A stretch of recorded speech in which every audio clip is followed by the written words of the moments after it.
দেবেদের দেব মহাদেব। তিনি এতটাই ভোলা যে তার জীবনে অর্থাৎ ভগবানের কাছে কোনো ভক্তের পরিচয়ই নেই। অর্থাৎ এক একটা দেবতার ভক্ত হলে এই এই করতে হবে, এই এই আচরণ করলে সে সেই দেবতার ভক্ত হিসাবে মান্য করা হয়। কিন্তু ভগবান শিব এমন একটি দেবতা যার ভক্ত রাক্ষসও হতে পারে, দানবও হতে পারে, ভূত প্রেত হতে পারে, মানুষও হতে পারে, জীবজন্তু সকল কিছুই হতে পারে। মানে তিনি কোনো রকম ভাবে ভেদাভেদ রাখেন না যে আমার ভক্তকে এমন ভাবে থাকতে হবে। তিনি সকলের কথা শোনেন, সকলের মনোবাঞ্ছনা পূরণ করেন। তিনি এতটাই দয়ালু, তাই তাকে যে ডাকার মতো ডাকতে পারে তার ডাকে ভগবান শিব অবশ্যই সাড়া দেন। তো সকলেই দেখবেন যারা কিনা শিব ভক্ত তারা জানবেন যে ভগবান শিবের যখনই আপনি নাম নেবেন, এ বাবা আমার এটা করে দাও, বাবা আমাকে রক্ষা করো, ঠিক পেছন দিয়ে যেন কোনো একটা শক্তি আপনার কাজ করছে, আপনার কথা শুনছে, আপনি অনুভব করছেন। আপনি এক টানা ওম নমঃ শিবায় জপ করবেন, দেখবেন আপনার মধ্যে কিন্তু একটা আলাদাই ঊর্জা কাজ করে। তার মানে নিশ্চয়ই ভগবান শিব এতটাই দয়ালু, সে সঙ্গে সঙ্গেই তার মধ্যে অর্থাৎ সেই ভক্তের মধ্যে এমন কিছু শক্তি চালান করে দেন যার মাধ্যমে সেই ভক্তকে প্রোটেক্ট করে সেই শক্তি। তো কোন সেই 5 শক্তি যেই শক্তি ভগবান শিবের ভক্তদের মধ্যে দেখা যায় কিংবা তার জীবনে দেখা যায়? তো চলুন আজকে সেটাই জানবো। প্রথম থেকে সেই শক্তি দেখার অনুরোধ রইল। আশা করি ভগবানের শিবের এই 5 কৃপা আপনার জীবনেও রয়েছে, তাই জন্য ভিডিওটা আপনি দেখতে এসেছেন। তো চলুন ভিডিওটা শুরু করা যাক। প্রথম যে শক্তি আপনার জীবনে আসেন সেটি হচ্ছে ভৈরব বাবা। ভৈরব অর্থাৎ কাল ভৈরব ভগবান শিবের রুদ্র রূপ হয়ে থাকে। কাল ভৈরব কালীর থেকেও বড়, যে কালীর থেকেও বড় সেই হচ্ছে কাল ভৈরব। কাল ভৈরব নিজের মধ্যে ভগবান শিব। কাল ভৈরব প্রেত পিশাচ সকলের অধিপতি। তার আজ্ঞা ছাড়া কোনো খারাপ শক্তি আপনার ক্ষতি করতে সক্ষম হয় না। যে ভগবান শিবের পূজা করেন, তার ভক্তি করেন, সেই ভক্তের জীবনে কোনো রকম নেগেটিভ এনার্জি কখনোই প্রবেশ করতে পারে না। বিশেষভাবে কাল ভৈরবের আশীর্বাদ সেই ভক্তের উপর থেকে থাকে। দ্বিতীয় যে শক্তি আপনার জীবনে কাজ করে সেটি হচ্ছে নন্দী মহারাজ। নন্দী মহারাজ ভগবান শিবের খুব কাছের শক্তি এবং নন্দী মহারাজ সবসময় ভগবান শিবের সেবায় তৎপর থাকেন। নন্দী মহাদেবকে নিজের কাঁধে বসিয়ে নেন। যে শিবের ভক্তি পূজা করেন এবং নিরন্তর স্মরণ করেন তাকে স্বয়ং নন্দী মহারাজ রক্ষা করে থাকেন এবং সকল বিপদ আসার আগেই সেই নন্দী মহারাজ তার কাঁধে সেই বিপদ নিয়ে চলে যান। আর সবচেয়ে বড় কথা, ভগবান শিবের ভক্তদের মনোকামনা শিবের কাছে পৌঁছানোর আগে নন্দী মহারাজের কাছে বলতে হয়, তবেই নন্দী মহারাজ সেই মনোকামনা ভগবান শিবের কাছে পৌঁছে দেন এবং সেই মনোকামনা অবশ্যই পূরণ হয় এবং খুব তাড়াতাড়ি। তৃতীয় যে শক্তি আপনার জীবনে কাজ করে সেটি হচ্ছে বীরভদ্র। বীরভদ্র ভগবান শিবের জটা দিয়ে উৎপন্ন বিশাল শক্তিমান স্বরূপ। এর অনুমান আপনি এই ঘটনা দিয়ে করতে পারেন যে যখন রাজা দক্ষকে পরাজিত করা কারোর সাধ্যে ছিল না, তখন রাজা দক্ষ বীরভদ্রের প্রচন্ড রূপ দেখে পুরোপুরি ভয়ে ভীত হয়ে গিয়েছিলেন আর বীরভদ্রের হাতে মৃত্যুবরণ করেছিলেন। ভগবান শিবের পুজো করায় আপনার জীবনে স্বয়ং বীরভদ্রের আশীর্বাদ কিংবা শক্তি প্রাপ্ত হয়ে থাকে, যার দ্বারা কেউ যদি আপনাকে কোনো ক্রিয়া দ্বারা ক্ষতি করতে চায় কিংবা কোনো বিপদে ফেলতে চায়, আপনার কোনো রকম ক্ষতি কিংবা কোনো রকম বিপদ হবে না, সেই ক্রিয়া নষ্ট হয়ে যাবে।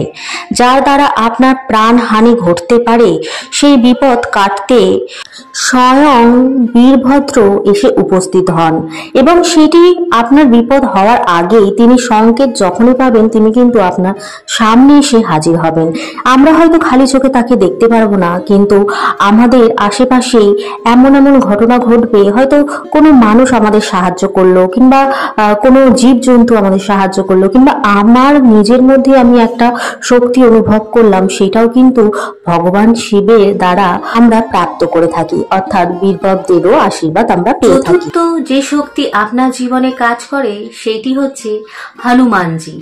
সকল বিপদ হরণকারী, সকল সংকট হরণকারী হনুমানজি, কলিযুগে যিনি এখনো আমাদের মাঝখানে রয়েছেন, তাই হনুমানজি খুব তাড়াতাড়ি আমাদের মনের কথা শুনতে পারেন। আর কেউ যদি হনুমানজিকে মন দিয়ে ডাকে, তাহলে তার পুজো করুক চাই না করুক, তাকে যদি ভাব দিয়ে ডাকতে পারেন, তাহলে হনুমানজি সেই ভক্তের কথা অবশ্যই শুনে থাকেন। কারণ তিনি আজও আমাদের মধ্যেই রয়ে গেছেন, তিনি অমরত্ব লাভ করেছেন, এবং ভগবান শিবের যে আরাধনা করে সেই হনুমানজির আশীর্বাদ অবশ্যই লাভ করে। কারণ আমরা সকলেই জানি ভগবান শিবের অবতার হনুমানজি, তাই হনুমানজি এখনো এই কলিযুগে আমাদের আশেপাশেই রয়েছেন। ভগবান শিবকে ডাকলে তিনি আগে আমাদের কাছে আসেন, এবং আমরা যদি ভক্তি ভরে ডাকতে পারি তাহলে তিনি আমাদের ডাকে অবশ্যই সাড়া দেন, এবং তিনি আমাদের ভক্তি গাঢ় করতেও সাহায্য করেন। তার দর্শন লাভ করতে পারি আমরা যদি তাকে ডাকার মতো ডাকতে পারি। মনের ভয়, চিন্তা, দুর্ভাগ্য সকল কিছু তিনি দূর করে থাকেন। এই কলিযুগে যদি কাউকে পূজা করতে হয়, তাহলে হনুমানজিকে যদি আমরা পুজো করতে পারি, তাহলে কিন্তু তিনি খুব তাড়াতাড়ি সাড়া দিয়ে থাকেন। 5 নম্বর যে শক্তি আপনার জীবনে কাজ করে সেইটি হচ্ছে শ্রীরাম। কারণ শ্রীরাম হচ্ছে ভগবান শিবের আরাধ্য দেবতা, এবং সেই জন্য ভগবান শিবের যে নাম করে তার আরাধ্য দেবতাও কিন্তু তার সঙ্গে থাকেন। এবং শ্রীরাম যেহেতু আমাদের আশীর্বাদ করে থাকেন, আমাদের জীবনে সকল রকম খারাপ জিনিস, অর্থাৎ খারাপ বন্ধু, খারাপ আচরণ, খারাপ বুদ্ধি, খারাপ ভাবনা চিন্তা সকল থেকে আমাদের দূরে সরিয়ে দেন। এই সকল কিছু আমাদের জীবনে ক্ষতিকর হয়ে থাকতে পারে, সেই কারণে এই সকল বস্তু আমাদের জীবন থেকে সরিয়ে দেয় যেগুলো ধর্ম বিরুদ্ধে। কারণ আমরা সকলেই জানি রামচন্দ্রকে মর্যাদা পুরুষোত্তম বলা হয়, কারণ তিনি একটা দণ্ডির মধ্যে থাকতে পছন্দ করে। কোনো রকম ভাবে নিয়ম শৃঙ্খলার বাইরে তিনি কোনো কাজ করা পছন্দ করেন না। তাই যদি আমরা ভগবান শিবের আরাধনা করি, আস্তে আস্তে আমাদের জীবন থেকে সকল প্রকার নেগেটিভ আচরণ, নেগেটিভ ভাবনা চিন্তা, নেগেটিভ বন্ধু বান্ধব, নেগেটিভ জিনিস যা যা থাকতে পারে, সেই সকল কিছু কিন্তু ভগবান শিব এবং এই 5 শক্তি মিলে আমাদের জীবন থেকে সরিয়ে দেন এবং আমাদের শুদ্ধ মানুষ তৈরি করেন।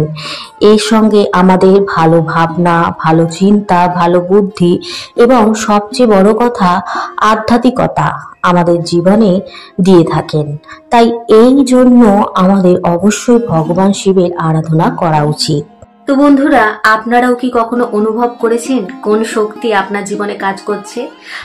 একটা হলেও তো আপনার জীবনে কোনো শক্তি আপনি অনুভব করেছেন যেটি ভগবান শিবের সাথে যুক্ত, অর্থাৎ ভগবান শিবের আপনি যদি আরাধনা করে থাকেন তাহলে নিশ্চয়ই এর মধ্যে কোনো না কোনো শক্তি আপনার জীবনে রয়েছে, যে আপনাকে প্রোটেক্ট করে চলেছে, যে আপনাকে বুদ্ধি দিয়ে চলেছে, আপনাকে নানানভাবে সাহায্য করে চলেছে, তাই না?